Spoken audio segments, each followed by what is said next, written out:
the Yugoslav wars.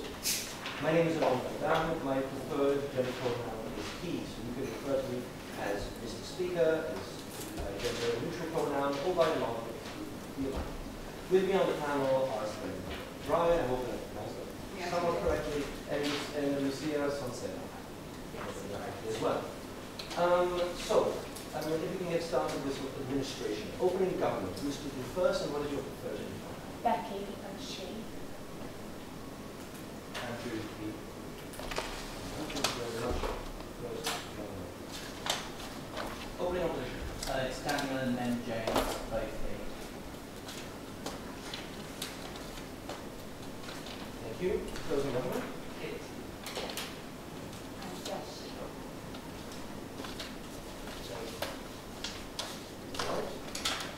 And closing opposition.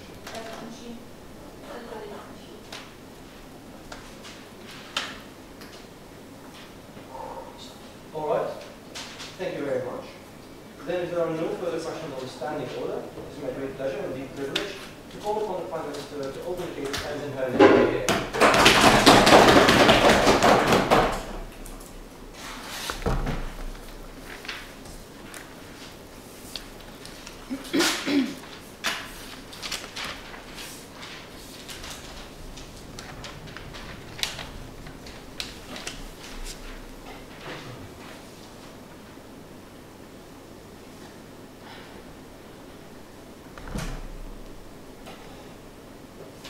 Right, I want to start off by being incredibly clear about the mechanism that we're talking about within this debate. We think that the states of former Yugoslavia should not have any form of public event commemorating the Yugoslav wars. We don't think that they're going to make a public statement. We don't think they're going to comment on whether or not individuals should celebrate any deaths within the family. We think these private celebrations can take place if people want to privately. We think it's impossible to make a public statement that is not generalised by its very nature of being a public statement about what happened, right? We think the kind of things that still exist under our side of the house is that we can have teach these things in schools where there can be critical discussions taking place. We think commemorations by their very nature do not lead to a critical discussion about these things. If there are memorials around, we're not going to take them down, but we don't think that we will be building any new memorials. Following this, I hope that is clear now to my substantive. 1, what are these commemorations going to look like? 2, why will they look like this? 3, why is that bad? So, we think that commemorations, to some extent, will be celebratory of the part that the individuals played in any conflict. On a basic level, we think that you can see this by, like, any war memorial in the world will have things saying, our glorious dead. Right? We think that people often need to find a reason for things to be justified. So when you have a commemoration of deaths, people try and find a way to justify this. Second point, why is this true? We think that, like, first of all, you see that from human need of individuals, that people seek understanding and they want to find a way to justify this in their minds. But second of all, we think that from the government point of view, the state wants to foster unity within the society. We think that the government wants their actions to be seen as legitimate, and we think that this is going to lead to commemorations that paint the picture of individuals involved in these wars being people who fought for their own families and being people who are victims of oppression. Would anyone like to offer Kira away? So 3, why is this bad, right? So here's where the context of the war comes in. We think that the Yugoslav wars were incredibly traumatic. We think some of the worst instances of human behaviour in history happened in there. We're talking about mass genocides, incredibly upsetting events, mass rapes. We think that a lot of terrible things were committed on both sides, multiple horrors. We think that the horrors that happened during this time will be connected in people's minds to the commemorations that take place, right? Even in a general sense, this will remind people of what happened. What are the harms of this? 2 very specific ones. 1, people who suffered during the Yugoslav wars, or know people who suffered, will find this incredibly traumatic. So, for example, Serbians living in Croatia at the minute. First of all, we think they'll feel alienated because they feel as though they won't be able to take part in these celebrations because of the traumatic history, because of the oppositional nature of the conflict. We think it would also remind them of the separateness that they are living in within society, i.e. I'm living among people who may very well have murdered my relatives in the past. Right? I think that would be incredibly upsetting individually. We also think that would be incredibly harmful for cohesion within society. Right? What is the second harm? We think secondly, it gives it a sense of justification. Right? So we think that even if there were some war crimes. So both sides committed grievous war crimes. But we think when you have these kind of public commemorations, which we've already explained to you why the government has an incentive to make glorifying, to make celebratory, we think that that means that first of all, people are more likely to concentrate on the glorious dead, which moves away from a critical discussion of why the war happened and reflection on the fact that there were atrocities committed by both sides. But that also means to them trying to find some kind of meaning from this war. I'd love to take a POI if someone would like to give me one. Yes. Do you think these states can use these commemorations to channel a somewhat more positive form of nationalism? We think that we think it's very difficult. So if they get a positive message, it will be generalised because you just can't get a complex conception of the events through the public forum very easily. If that's true, all of my harms are there, right, about people feeling alienated from society and making these terrible crimes feel acceptable because people can separate. When you have a horrible leader who helps commit atrocious things, people don't focus on that. People focus about their glorious war dead, and you don't get this criticism. But we think it is very likely, because of the incentives of a government to maintain the buy-in of its citizens to the state as a unit, that it is going to be an uncritical and celebratory of some of the good things, which detracts attention from the bad things. Right? We think that this means that the terrible crimes that were committed are made to seem more acceptable. We think that when they are able to separate the elements out and say, well, even if Milosevic was a terrible person and what he did, our individuals were fighting for our families, and that's something really really positive. We think this absolves responsibility in terms of criticism and critique of these wars. We don't think that is a suitable medium to do this through these commemorations, right? We think this puts distance between individuals and what happens and allows them to absolve themselves of a feeling of complicity, but we do think they do have a degree of complicity within these crimes that have been committed. Why is this a bad thing? Because this affects the way in which individuals perceive war, and it affects the incentives that governments have for future perceptions of war. When previous wars can be depicted as wars of honour, ignoring the atrocious crimes committed on their side, we think it makes it more politically viable for future wars to happen. We also think that it is unhealthy when you do not have criticism, and this is less likely to happen under commemoration. So I've explained to you why these commemorations are uncritical and why they have many incentives to make them glorious and justify the actions when terrible crimes were committed. I've explained to you the harms of these, both for individuals, for the crimes themselves, for the future, and for the unity of society. We think this is terrible. We think this is going to lead to less cohesion within society. I'm incredibly proud to propose.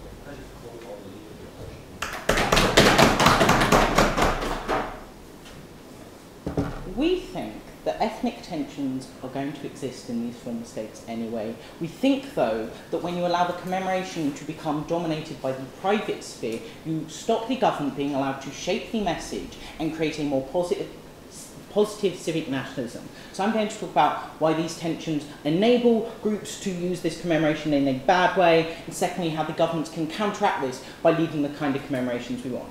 So what do we stand for? we don't have to support all forms of commemoration these states do. We don't have to support everything they can say. What we want is a commemoration that largely focuses on the mourning aspects, the sadness of the death, the nature that war is hell. We do think that there will have to be some element of talking about the glory. We think this will focus on the individual soldiers, how they were able to occasionally, maybe fought for an ideal that was greater, say the glory of Croatia or the loveliness of Croatia. However, we want to say that they were led astray and told the wrong ideas. We want to make it very clear that they were manipulated in these views and driven down the wrong path. So we can celebrate the individuals but condemn many of the events and show that they were led astray by the wrong kind of nationalism. We will also condemn many of the worst kind of events and atrocities, but we will support a variety of individuals. That way we think we can create a more positive view on this and keep that going.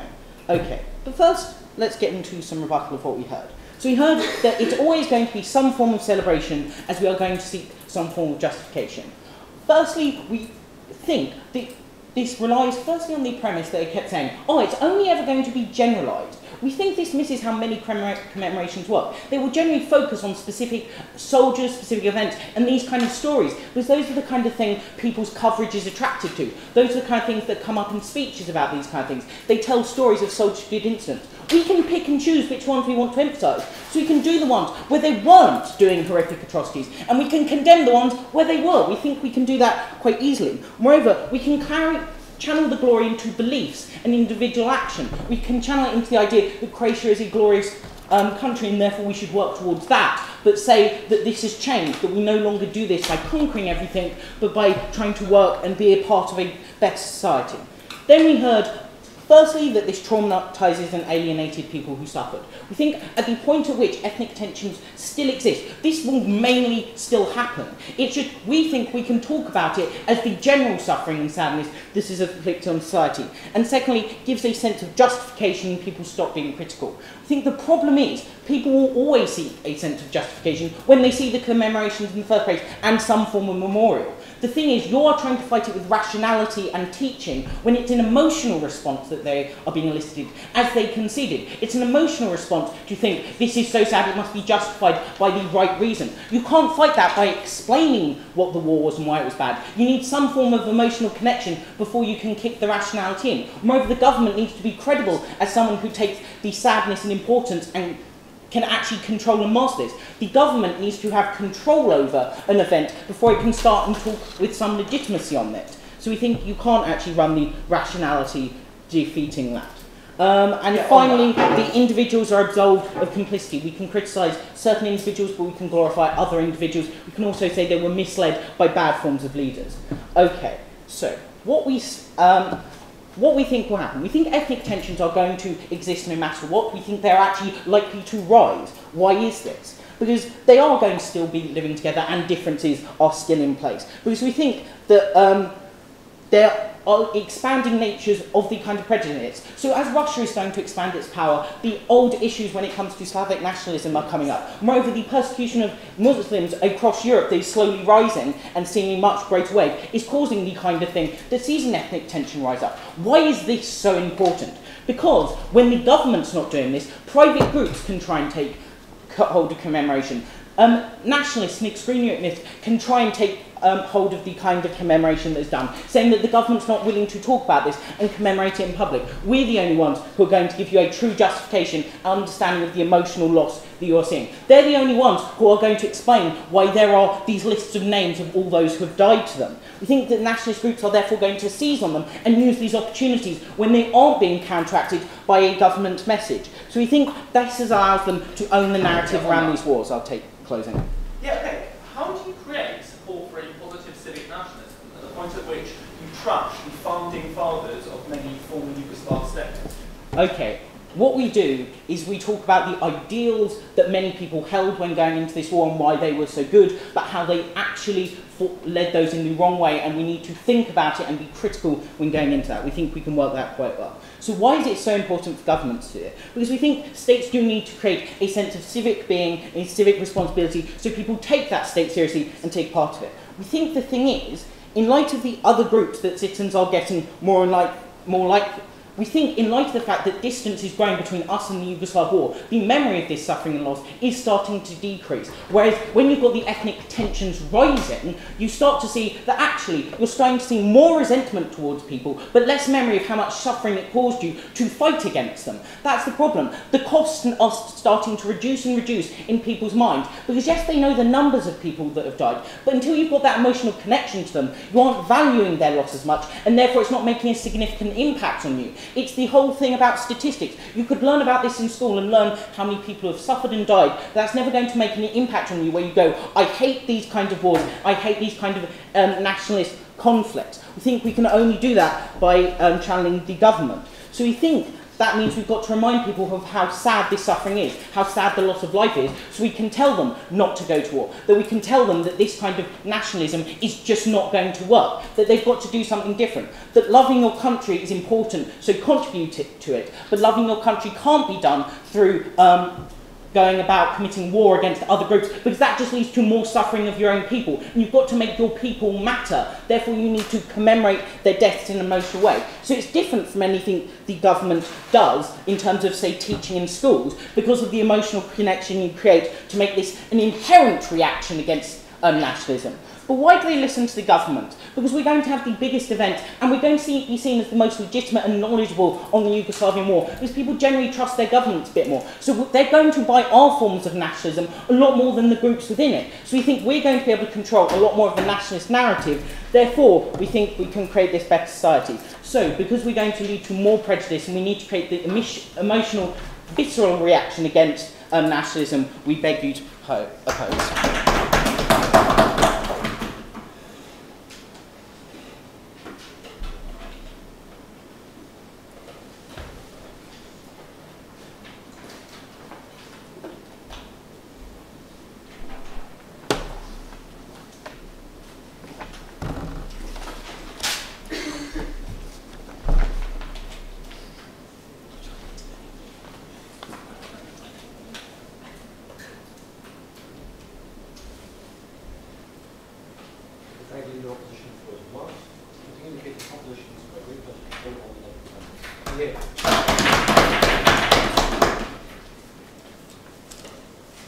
Okay, so it's important to note that that case we just heard from Daniel did not refute anything Becky said. What it did was provide you with an alternate conception. What I'm going to do is tell you why this conception is wrong, why many of the benefits you can bring can be achieved in other ways, and I'm going to bring you some further analysis backing up the points Becky made on why we specifically differentiate between those people who died in conflict and what people who die untimely deaths all of the time, where that further leads to all the harms Becky brought and some new ones, okay? So we've heard that by not celebrating this, the government can't channel sort of positive civic messages, presumably things like, look how far we've come since that conflict. You didn't say it outright, I'm going to assume that's what they mean, right? We say, true, you can't channel them through these events, but we think there are other ways you can do this. For instance, when these countries join the EU together, you can go look, we've moved on, look, here's a way that where the focus is instead on the sort of new cooperation you're bringing forward, rather than the horrors you're leaving behind. I think that's an altogether more positive message, plus one that doesn't bring any of the harms Becky was talking about, and which they don't refute. Okay. Then we heard that ethnic tensions and stuff still exist. Serbian, ethnic Serbs living in Croatia might still feel uncomfortable. It's yes, so that's probably true under the status quo. Becky told you is why that gets worse, right? So consider the severity of the harms Becky brings you. So not only are you feeling alienated from a state supporting the wrong side in a historic conflict, but also they're celebrating the people who killed your friends, who killed your family. That doesn't have to be in the context of a war crime, right? War leads to legitimate killings sometimes, right? If those killings are someone you knew about, that makes you unhappy. That makes you feel threatened, because people are literally celebrating physical violence against people you cared about, against your group, which is So we think that makes people feel very, very upset, and we care very much about that harm. We think that's even stronger than the sort of general idea that maybe I'm not the same as the majority of my country. We think there's a much stronger response, okay? Then, we stop the government shaping the message, right? We say we can still do this through education, through the ways we look at this, okay? And they said, like, well, it's not generalised, because the way these celebrations work is they look at a few individual soldiers. Notice, when you look at a few individual soldiers in a ceremony commemorating many thousands of dead people, you are by your very nature generalising, because you are saying these few people are representative of everyone. That is precisely what generalisation is. We say that doing that is, yeah, you're probably going to choose the soldiers who didn't do egregiously bad things. But then people start to think, like, well, they're different, right? The general experience wasn't one of horror, wasn't one we should be ashamed of. Yeah, there might be a few acts that were bad, but that wasn't the general thing. In general, we think the war was probably necessary, and those war crimes were just sort of unfortunate events, but which can, to some way, be justified because the conflict as a whole was necessary. Bad means to a good end. We think that is a very bad message to send, is what Becky tells you, right? Because firstly, again, the effect on people who suffered at those war crimes, when they see it being somewhat accepted, even if only tacitly. But also, it fosters that sort of ends justify the means approach more widely, right? It's like, okay, well, maybe we can't be perfect in this situation, but it's okay to do some bad things to achieve some good things in the future. And we want the whole point of a war crime is to go, no, that is never, ever justified. That is never, ever acceptable. No possible end can be justified by that means. When you're saying that, okay, maybe that means wasn't necessary or that means wasn't particularly nice, but the end in general remains untainted, I think that is a very dangerous message to hold. Finally, nationalist groups can hold. Emotionally, we said that. But it's always an emotional response which denies rationality. No, right? Because it's not a homogeneous mass at these celebrations. So yes, we think the people who were there, who are veterans of this conflict, who are alive at the time of that conflict, probably do have a strong emotional response. We told you why in a particular group that's a very negative and harmful emotional response. But notice these celebrations try and elicit an emotional response in everyone. So people who weren't alive at that time of the conflict, new generations. When you make them feel emotionally invested in a conflict against someone else, right? We think they feel emotionally invested in those tensions you want to hurt. We think that's very, very harmful, right? We say that actually no, we want people to view this with as much detached rationality as they can, because when your rational war crimes and killing people is obviously wrong. It's when you put in an emotional response that those things seem more okay. Finally, nationalist groups can hold these celebrations. We think people naturally object when someone uses their dead friends, their dead relatives for a political end they don't agree with, right? We think it becomes even more obvious that nationalist groups are co-opting your dead when they are the only ones doing it. We say when they are given the cover of acceptability by sort of nationwide mourning, then it's much easier for these groups to do it because they don't seem like they're bucking the trend so much. Go. Okay, most people want to commemorate in a greater group than just their family. Therefore, the only ones they can go to are these kind of groups. So you're driving them into it instead of them seeing as political when the state's doing it. 3 possible alternatives that aren't the state. Local church, veterans groups, extended friends and family, right? Go to all of those for a slightly wider acceptance. Fine, right? So at this stage, all of Becky's case is standing, theirs is gone. Here's some more stuff for Becky, right? So at this point, there are many unnecessary deaths every day. People get hit by cars, sudden coronaries, all that stuff, right? What you're doing by only celebrating these ones is saying there's something special about dying for your country. There's something special about taking up arms and fighting for your country. What you do is you suggest in this case that war is a particularly glorious means to achieve something. War is a particularly noble way of standing up to oppression. We say no. War is the least optimal way of achieving anything, right? We want to use any other means first. Sadly, sometimes war is necessary, but it should never be something given privileged status, right? It should be the exact opposite, something we should avoid at all costs. because you harm people, as Becky told you, because you increase ethnic tensions, because you glorify the act of violence, we are very proud to oppose this motion.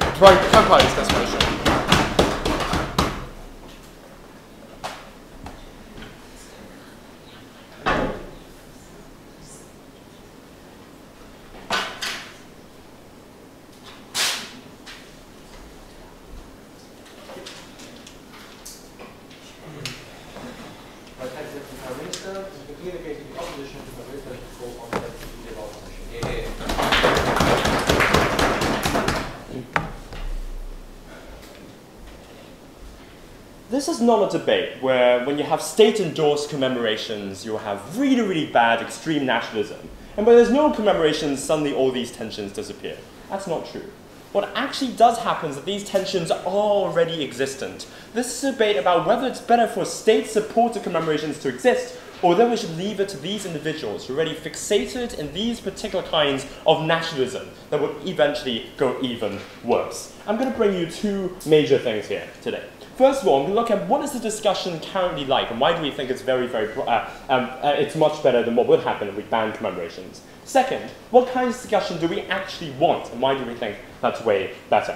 So first of all, what is the discussion currently like, though? Because we think that opening government's case is predicating this idea that it's inevitable for all these commemorations to always be focused on some kind of celebration. The first thing we say to this is that it's actually very easy for us to focus more on the difficulties and the sufferings that we've gone through in all these kinds of wars and conflicts. We don't think it's that difficult to understand. In fact, we think when these kinds of countries have gone through such significant wars, and have lost their own family and relatives, it's easy for us to say, look what these kinds of ideologies and ideas have brought us to. Look at these kinds of nationalism that eventually generated so many casualties that affected every single one of us. We think these kinds of difficulties and sufferings are easier to characterize. There's a difference between countries like Japan that focus on celebrating their national heroes and shrines, and countries like Germany that tell you that we made a significant mistake, but we nonetheless mourn all the people who died in World War I and World War II. We are saying that the ideologies at the time were wrong, but the suffering is nonetheless worth mourning. It's a sense that the government itself is leading the people to move on from these kinds of historical events where they were basically suffering from the beginning. Secondly, we told you about civic and positive nationalism. Now, both opening and closing in a POI tried to tell us that no, it's going to be completely generalized, right? That most of these people won't be able to understand it. We question, right? Is it necessarily better when the state itself explicitly tries to move on to this form of civic nationalism? Or is it better to leave it to these individuals who will never develop this kind of mentality anyway? These are the people who they said don't get it at all. They said they will generalize even if you give them a positive narrative. What do you think it will be like when they're left to themselves to make these kinds of narratives? We think it will be even worse. We think the commemorations we have will trigger the discussions necessary. The major reason for this is, as Daniel said, we create annual commemorations that are the largest events surrounding these kinds of historical events, that generate the discussion necessary to talk about the positives and negatives or the forms of nationalism we actually want. Third, now, closing in the POI then brought us this idea of the founding fathers of these states. They told us that it's inevitable we need to celebrate because of the fact that we'll be attacking the founding fathers if not. We think even in these cases, we can focus on the attitude by which all these soldiers and all these founding fathers took on the task of building their own nations, instead of the ideologies they necessarily had. There's a reason why countries like China can celebrate Mao in that particular sense, in the form of the attitude by which he took on the Civil War, but not necessarily celebrate communism across the country. Right? They're not necessarily saying all the ideologies or the massacres that Mao actually created were right. In fact, they openly say that he was wrong. But what they are actually saying is that the actions themselves are correct. You can balance the appreciation of the founding fathers and these kinds of things at the same time. Closing.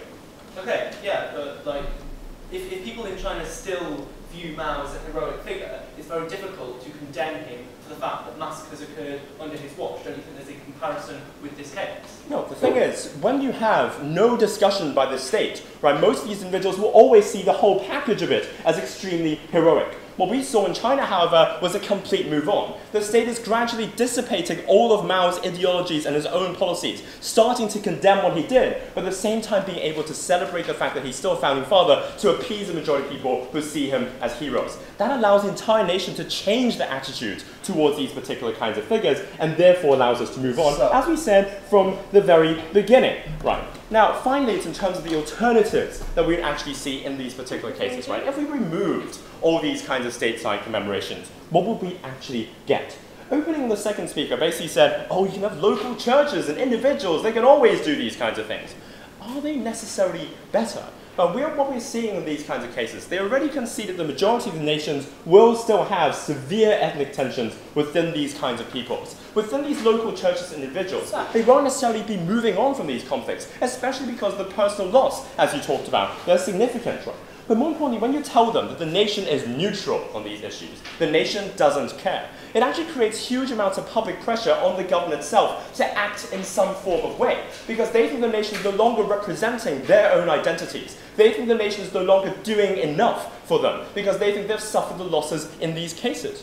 What we do, however, is appease them in some sense in saying that the nation is representing you in these particular cases, right? But more importantly, it's that the nation does not necessarily say that all of those ideas are correct. We're saying as a nation, we are trying to move on by mourning the loss and suffering that actually existed in these cases. That's why we think is way better. But let's look at what are the alternatives that could actually happen, right? What kinds of discussions do we really want? The first thing is this, right? They basically said, oh, we don't need these events at all, right?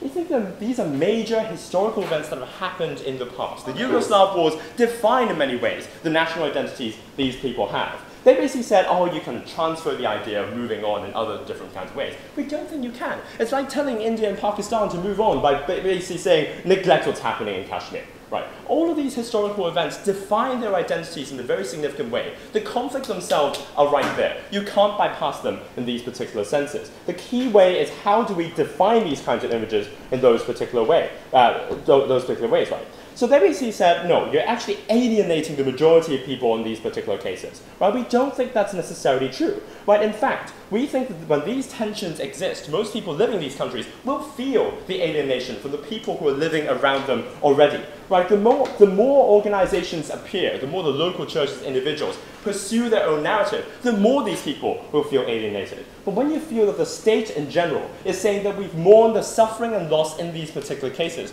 you see that the state itself is not necessarily endorsing all these kinds of alienation. Instead, what it's saying is that it's possible for us to balance this, to move on as a country and become genuinely allowing and accepting of all these kinds of peoples. Finally, they basically said, oh, it's very bad for us to have emotional attachment in all these kinds of cases. It makes people remind the new generation of this, right? We don't think that's true. In fact, it's better for us to attach them to the suffering that existed, to ensure that they remember that if you latch onto these extreme forms of nationalism, that's the casualty that you will actually face. Those are the kinds of sufferings that you will eventually have to deal with. That's how they'll actually fear what all these kinds of nationalism will bring about. We're very proud to oppose.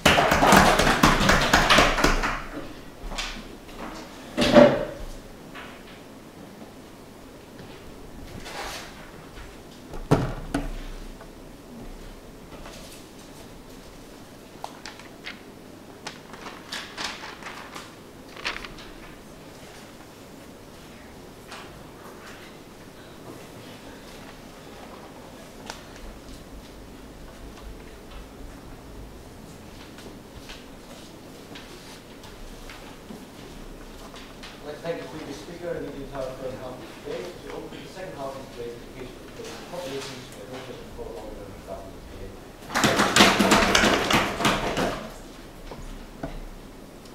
I'm going to be bringing you 3 points of extension. I'm firstly going to be explaining why these commemorations remove victims' individual humanity and essentializes them to people who are defined solely by their ethnicity. Secondly, I'm going to be talking about why, even if we accept the best case scenario we get from opening opposition, these commemorations will still be nationalistic and they will harden and solidify and emphasize people viewing themselves as being prison of ethnicity. Finally, I'll be having a chat about civic nationalism, because that seems to be a bit of a happy buzzword in this debate.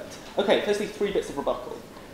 He tells us that mourning is different to commemoration, but we think that mourning still has negative effects because mourning is still accusatory. right? Because if I say, as a Croat, I mourn the fact that Croats were massacred by Serbs, I therefore accuse Serbs of being bad people, of having done bad and terrible things. And we think that people will perceive the types of mourning that states encourage as being necessarily biased, right? So if you're a Serb minority in Croatia and you see all this mourning of Croat victims of Serb violence, you're going to perceive that state in being biased. Secondly, we have this idea that, like, we need to do this because otherwise people will forget how terrible ethnic conflict is. Look, two responses. Firstly, we still have these things taught in schools, we still have individual commemorations, we just don't have them being enforced by the state. But more importantly, we think it's better to get people to forget about the fact that ethnic hatreds exist in the first place, right? We think it's better if we can show that we discourage people from viewing themselves through the prism of ethnicity and through the prism of oppositional ethnicity.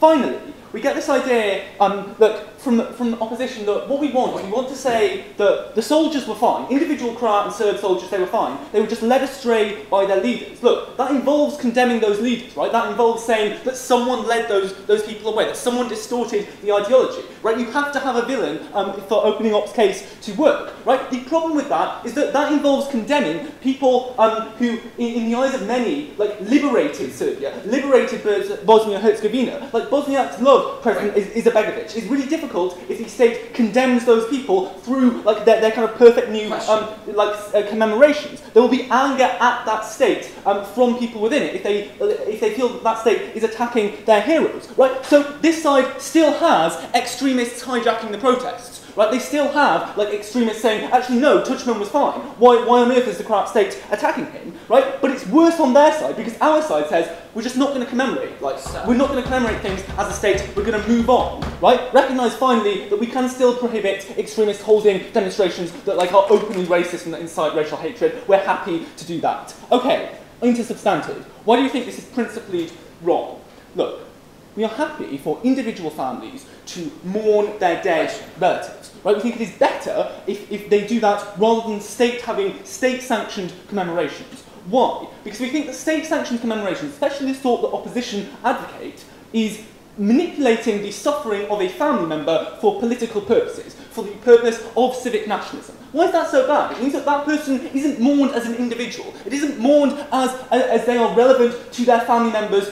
They're not mourned as a human being. They are mourned as a Serb who's been killed in ethnic violence. They're mourned as a Muslim who's been killed at Srebrenica. Why is that so bad? Because it means that people are essentialised, that people's entire lives are boiled down to the fact that they are of an ethnicity, and their entire existence is boiled down to the fact that they were murdered for that ethnicity. We think you define them by their ethnicity in the same way that they were defined by their ethnicity when they were murdered. We think that's really bad because it makes it much more hard for families to move on. It makes it harder for families to remember and commemorate and mourn these people as human beings rather than as kind of essentialised political blocks. That's kind of the principal objection to what, like, opening opposition are doing. We think it's kind of cynical to try to use the suffering of individual human beings to push for civic nationalism and push for political purposes. Secondly, though, let's talk about political purposes. Okay, let's take opening opposition at their absolute strongest. Let's imagine each Yugoslav state has uniform commemorations which equally condemn every, like, bad thing done by Serbs, Croats and Muslims in the Yugoslav wars. Right, why is that still bad? We said that the grief will still be nationalistic. We think these ceremonies will still encourage ethnic hatred. Why?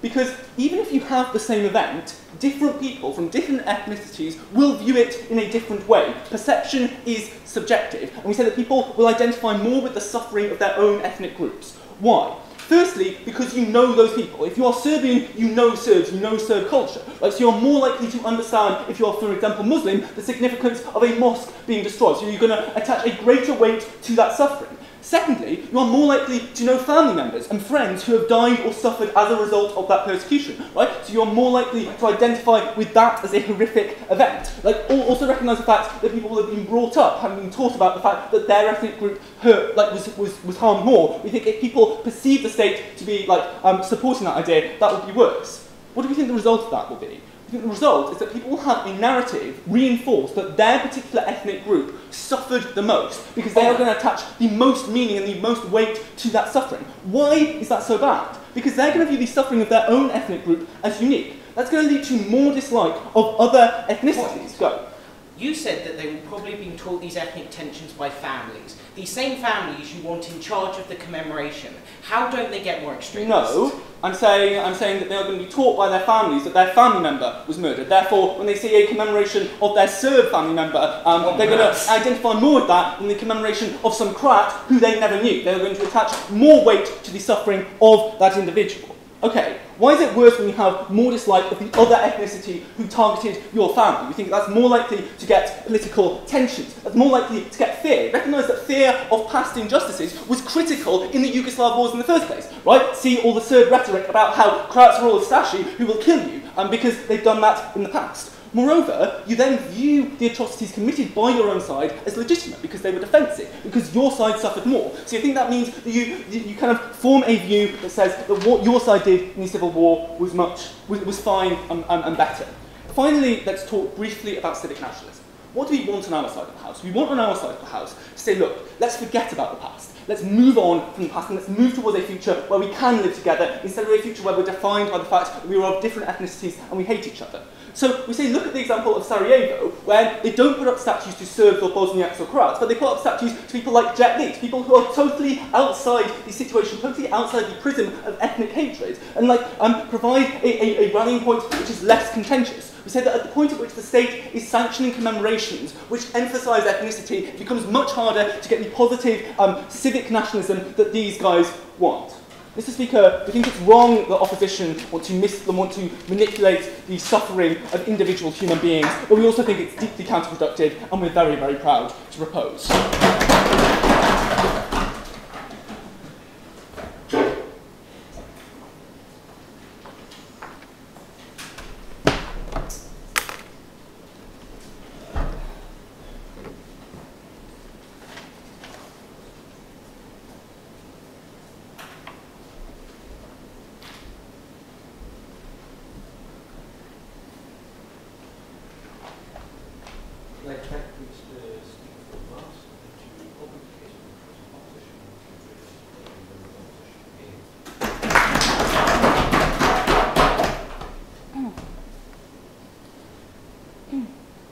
What government fails to understand in their debate is that when you commemorate in private, you are more likely to accuse other side of committing atrocities or committing something bad.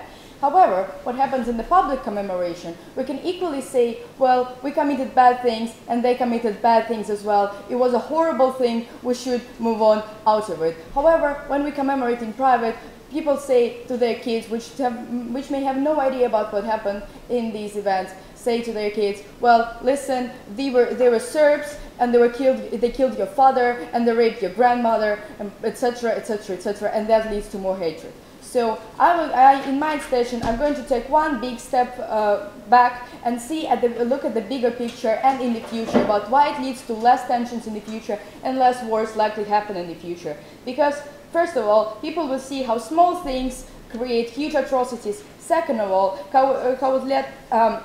how people will understand suffering on the other side and get more united, and how people will understand that both sides could be wrong and how it leads to a better future. So first of all, a bit rebuttal. So you told us that, well, in order to commemorate, you have to have a villain, so you have to say that Milosevic was bad, etc., etc.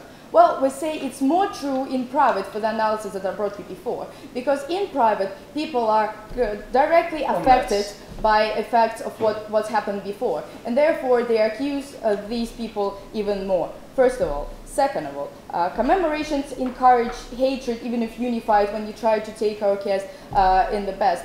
No, they don't, because they encourage hatred and people commemorate in private, as I already brought you before. However, if we as the government say if bad things happen on our side, bad things happen on their side as well, they suffered as well as we did, it leads to more understanding on people, because people understand, yes, we suffered the same as other nations, we do not want this to happen again, because it was a horrible thing. There was a huge misrepresentation of commemorations of these states on this side of the house, because we're not running around in the streets and screaming, yes, it was a wonderful thing, yes, we won the war. No, it's nothing. People commemorate, people mourn, people say it was a horrible thing, my mother was dead there, and that's a problem. So that you see atrocities on your side are legitimate, as you brought us here, only in private. So why do we have to know on government? No, thank you. Let me move to my substantive here. So first of all, let's look about children who are growing nowadays. So they are taught in schools. You mentioned the textbooks, that people have that discourse in textbook. No, they don't. Textbooks are boring. People learn most of their stuff from their parents, from what people tell them, for what catches their attention. So children do not learn anything from textbooks. They see it as a far conflict that they don't understand anything. But when their parents constantly tell them, you know what, your father was killed by a Serb, and we as Croats suffered huge atrocities. People do not read textbook, especially they're more likely to believe their mother than some textbook written by a weird person than believing somebody else. So we believe it leads to more hatred. And when they actually see public commemoration, when they see public speeches, and government constantly tells them, yes, it was a bad thing, but that happened. So, On that point. yeah, before I move to second point, I'll take closing. Okay, just before the Yugoslav war started, most Serbs knew lots about how horrific Croat atrocities during World War II were. Do you think that's a good thing? I don't see how it's related because we're talking about absolutely different conflict, and I'm going to bring you analysis of why knowing, like it's actually my second point, on why knowing how small things lead to bad things is very important. So first of all, people don't always understand that small things that happen in the world may lead to huge crimes and huge atrocities. So they don't understand how a small conflict on territory may lead to huge amount of losses on their side and also huge amount of losses on the other side. If people do not understand that, they are more likely to commit that problem in the future. So we're not talking about now, we're making, as again, a big step back, and we're looking at children who are growing now in schools, who the only source of information for them, because textbooks are boring as I told you, would be their parents' opinion, and the parents' opinion is obviously a little bit biased. Well, to the best extent. So generally, they are taught hatred in the very beginning of what's going on. So we don't think that's a good idea. We don't think that children in the future will understand that very, very small things may lead to bad things. So, another point. When we talk about unification, so people understand that they suffered on their side, and they understand that people also suffered on the other side. That made them more or less unified. So if one country decides to forget it and move forward and another country commemorates, it's a bad idea. But even if both countries stop commemorating this, if both Yugoslavia stops commemorating this, will lead to a situation where children don't learn anything about this conflict. Therefore, they cannot learn anything about the problem of this conflict. But if they do learn it, it's extremely biased, and it may lead to more conflict in the future. It was already brought up by opening half that tensions still exist. And they will not go away that easily because we stop commemorating. On the other hand, it would get even higher because if we do stop commemorating these things, it will lead to even more tensions and even more lie about what's happening. So another point is that people deserve to be commemorating on the one hand. So we have to illustrate that bloodshed generally happened not because people, not because Serbs accidentally decided to hate Croats. It's because politicians told them to. So you mentioned Milosevic. So Milosevic was a bad person, and we create a villain out of him. We were saying he was a very bad politician, and he led a lot of people into bloodshed in a lot of wars. So we're saying that, well, it was this politician who lied to their own people, who constantly told them that Croats creating atrocities that's connected to your POI. So generally, they tell them, oh, that nation is creating huge atrocities. That nation is attacking us. We have to do everything to protect ourselves. And that's the point of politicians. And that's what people of the future should understand more in this respect, because they should understand that they are not bad people. They were led by bad politicians. And also, that politicians may also lie to them. So if in the future there is a politician that tells them they are horrible, like maybe any nation, like those horrible people from that nation X are eating children for breakfast, then of course you're more likely to go into it. However, if you commemorate publicly, and if you as the government say that it's not what happened, that so politicians lied to you, actually those people suffered as much as we did,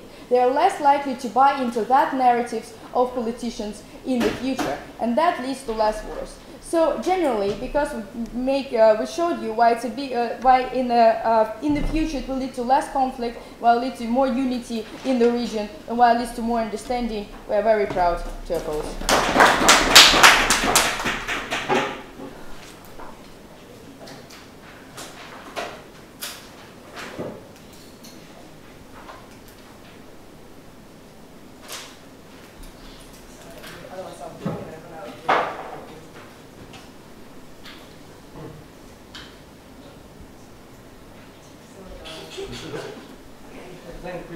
for remarks and to summarize the case for propositions for the pleasure to call upon the government.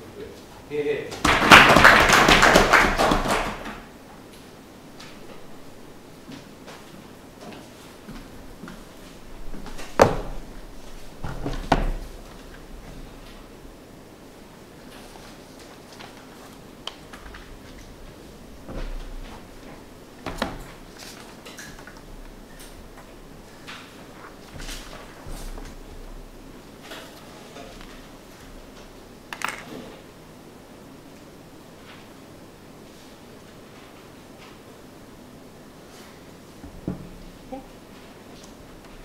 Two points of summation today for side proposition. Firstly, we're going to talk about private versus public commemorations, why we think that just having no public commemorations is so overwhelmingly better than the alternative that we think this policy absolutely must go through. And secondly, I'm going to talk about national identity, why basing national identity on things like historical conflicts, ethnic conflicts is so harmful and so bad. But firstly, I have a few pieces of rebuttal, specifically to the speech we heard just there. So the response we heard to Kit's POI we don't think was sufficient enough to rebut the fact that what Kit pointed out was that just knowing that genocide is bad doesn't mean that people won't then repeat those actions, forget that hatred, recognise that hatred for the harm that it causes. We think that was an excellent example of that. We think we need a response from these guys as to why that specific example in this specific context doesn't refute everything these guys have been saying all the way through about how otherwise we will forget this happened and do it again. But also, I want to point out a misconception we've had through the upside in terms of private commemorations and what these look like. Because we don't think it's the case that everybody who had experienced suffering during the Yugoslav breakup actually wants to constantly live in hatred of other ethnicities. We think a lot of parents want to move on from the deaths of their sons, of their family members. We don't think every single parent who goes into a private commemoration wants to tell their child that it was all because of this other group, of all the suffering that caused. So we don't think that it's the case that every single parent will do this and totally brainwash their child. Those that do exist on both sides of the house. They're worse on this side though. And this is some of the stuff that Kit brings you about in terms of how this creates massively exacerbated reactions for the extreme left, extreme nationalists, when you say that these people were misled in this way. Firstly, because that condemns the people that the heroes that these people idolise, and if you idolise a hero, you generally don't accept that they do things that are wrong. Like, even if they had good intentions, you don't want to think that their actions were wrong. But even if they just insist that it's just the soldiers themselves who were misled, you don't want to think that whoever was close to you died for a cause that was illegitimate or wrong, or doing actions that were illegitimate or wrong. People will still be angry, people will still be hurt, people will just not accept that. We think that implying that one was misled is still implying some kind of flaw in that individual. We still think you'll get a severe reaction. So moving on to my summation. So firstly, let's talk about private versus public commemorations. Because what we get from OG is this idea that these kind of are traumatic for minority groups, and also the fact that they're kind of unreflective, they're not very critical. Opening opposition trying to mech out the uncritical aspect by having this idea about presenting it as something that was bad, something that was wrong. I responded to some of this stuff in my rebuttal. But what we think Kit specifically brings you is firstly that these extremists can still hijack these commemoration services. They can still say, these guys are lying to you, these guys are wrong, this is actually what happened, and they're getting public sphere on which to do that. We also think politicians in general still have some reason in these instances, insofar as they're allowed to talk about the world in these situations, to appeal to people who might still have hatred for these groups by condemning what happens there. We also think that what Kit brings you in his extension, which is incredibly important, is just the fact that it is principally wrong to use the suffering of an individual for mass political gain, for gaining the kind of things that these guys want in general. Why is this so awful? Well, firstly, in the stuff that Kit uses dehumanisation, but specifically how it helps the people, if you don't care about the principal idea that reducing this person to a Croat, to a Serb, and not respecting the individual stories of these people. These guys want to say they talk about stories, but they talk about stories of war. They talk about stories of the reason that person's there. They define that person purely by the fact that they were of a nationality and in a war. We think that what we get on our side, what that does to the grieving process is it massively exacerbates it, okay? Because it gives the idea that this ethnic conflict is something that has left deep scars in your country and continues beyond the fact that that individual has died. We think that private commemorations do focus more on the individual traits of that person, and individuals want to mourn individuals as people, yeah? Like, my son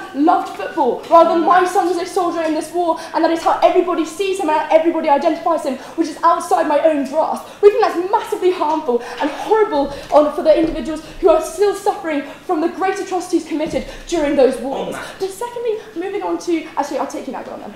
Okay, so do you think those who are of these families, do you think they're going to be more connected to a state that's willing to admit that their son may have died for good ideals than one that always teaches in schools that their son led these war crimes? So, well, firstly, we think they're just going to kind of present like facts, and like the way history is usually taught in schools is kind of like a presentation of events that happened, not necessarily, and then you kind of analyse like, well, how you feel about the events that happened and things like that. We don't think teachers are literally just going to constantly say to their kids like, your great uncle was like a horrific war criminal. We don't think that's how that's going to work. We think that's a bit of a straw man of the kind of case that these guys have been putting forward. But let me move on to my point about national identity. So what these guys want to talk about is how it's a good idea to build this kind of this idea that like as a nation we need to talk about this war and talk about these experiences that happened. But we think that what Kit brings you in his extension is why, even if you do routinely like say the things that happened across Yugoslavia were a bad thing, you are necessarily always going to identify, observe those actions, observe those events through the prism of your own identity. Yeah, we're born into situations, we necessarily are raised to giving preference to people that we think we have something in common with. And when I listen to these stories, I am going to focus on the fact that it was my Croat, I can't actually pronounce it, it's really embarrassing, brothers in arms who suffered as a result of this, over and above other people who I feel distant from geopolitically and ethnically. So we think that you get all the harms that these guys want to try and get rid of, insofar as people will still interpret these events through their own lens, and we think that having a day that is dedicated to talking about that war just reminds people of their distance from those individuals and how much their own individual people suffered. So even people who don't necessarily have massively nationalistic views are still affected by this, in that they are constantly reminded their grief is exacerbated, and children, and even though they might not necessarily tell their children these things were bad, those children are still exposed to those images, still exposed to those ideas. We think it's much better, as Kit brings you, to focus on the idea of civic nationalism that doesn't have a historical or a nationalist basis, but rather focuses on the things that people have done at the moment. See, in like Serbia, where I found out this morning, apparently there's an airplane with a bunch of Serbian debaters' names on it because people are so happy about that event that has happened. But it's not about like moving on from the past, or like focusing on the suffering that was caused by that war, but instead on what that country can create, on what that country can become, on what that country is doing right now. We think that kind of nationalism massively produces all the benefits that opening government want to talk about, insofar as it doesn't involve exclusion of minority groups, and it makes everybody happy, and that would be really nice.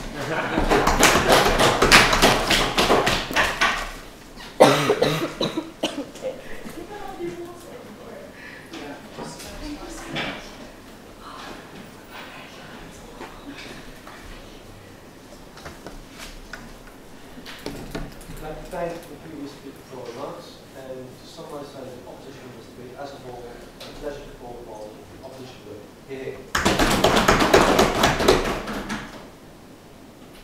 Thank you, Mr. Speaker. Proposition seems to believe in a world where nowadays there are only public commemorations and not private ones, and in a world that in the future will have no commemorations at all as soon as we get rid of the state-led ones, because we will move on and we will forget about the horrors of the past. Well, we do not think that that is the case. We think that commemorations will still happen. They will just not be controlled by the state, fostering a good and positive discourse, and it will just lead to more extremism and hatred. I will bring you 3 points in my summary. First of all, whether there are better or worse discussions under state-led and public commemorations, and my second point will be whether people will really move on without these public commemorations, or whether they will always keep on thinking about what has happened in the past. And third, whether commemorations actually foster hatred, or whether the alternative that we have presented you with actually is way worse and will lead to way greater harms. But first, a few points of rebuttal. Well, first of all, I'm going to answer to the POI as that was posed to my partner. So knowing about the atrocities, whether it's good or bad, well, it's all about how you portray those atrocities.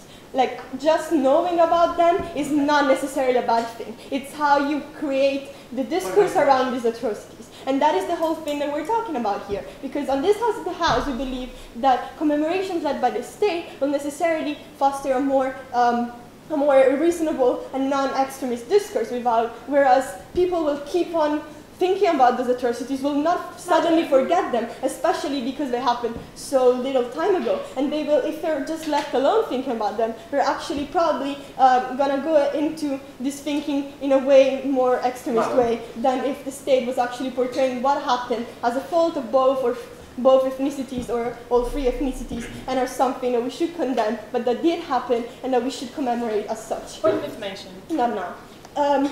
Then on my second point of rebuttal, about how states during these commemorations will portray the country in a better way and will foster a lot of nationalistic feelings. Well, we think that nowadays states in the Yugoslavian area have no incentive at all to exacerbate ethnic hatred. They probably have least incentives that they've ever had, because right now they're all kind of democratic countries. We're moving on, as you said, but we want to move on knowing what happened and making sure that people know exactly what happened and that they do not make it more extremist than it actually did happen. So we think that these state-led commemorations at the moment and in the future also will not become the extremist, nationalistic commemorations that you actually portrayed in your speeches. No, thank you.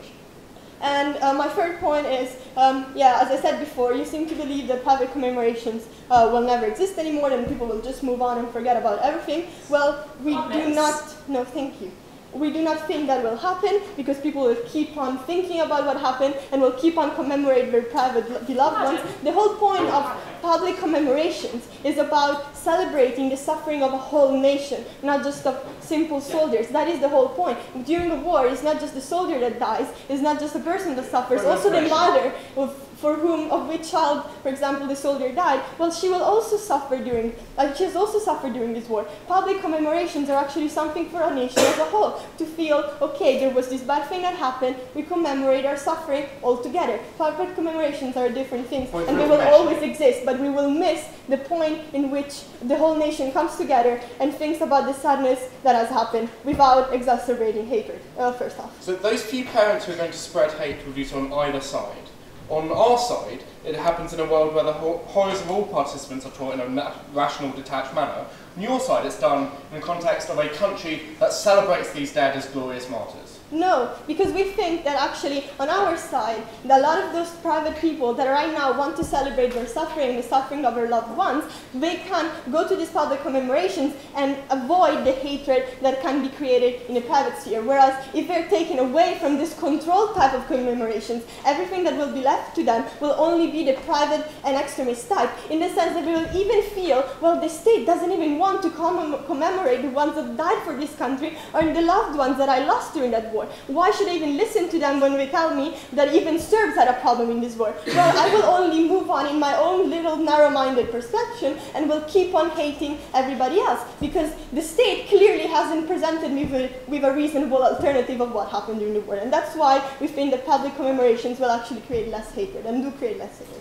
But on to my clashes. No, thank you. So why does commemoration foster better discussions? Well, you think that that it will only lead to emotional talk and a lot of nationalism, and it's better to just teach it in school. Well, we think that you do need emotions. Emotions are a central part of grieving and of suffering. But the thing is that after these emotions, if you're presented with in a control setting where there is public discourse, well, after you can move on to understanding actually what happened in a rational and non-extremist way. Because after you have been triggered this emotional response to the event, but you're also, apart from the emotion, you're also exposed to the understanding of what actually happened in this event. Because public commemorations aren't usually just parades and of saying our soldier died and we were all killed by Serbs. Usually we're a bigger type of event where there are speeches from scholars, where there are articles on the news saying this happened, it was horrible, we made these mistakes, we should move on in a good way,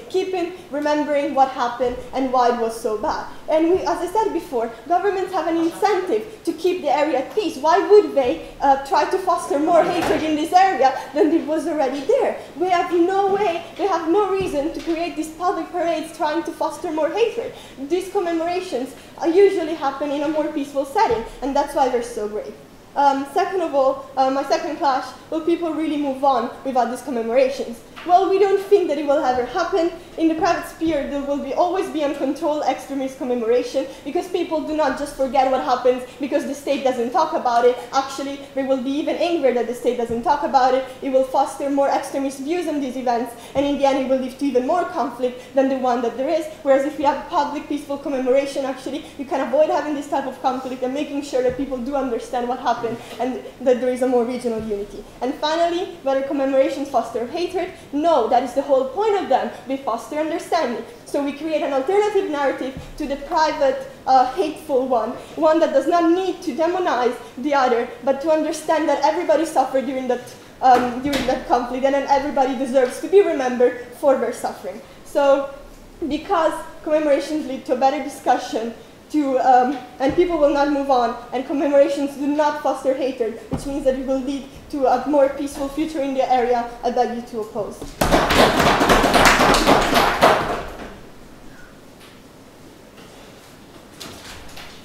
I'd like to thank the previous speaker and all speakers of this fine debate. I'd like to ask all of you to please exit the room, shake hands, and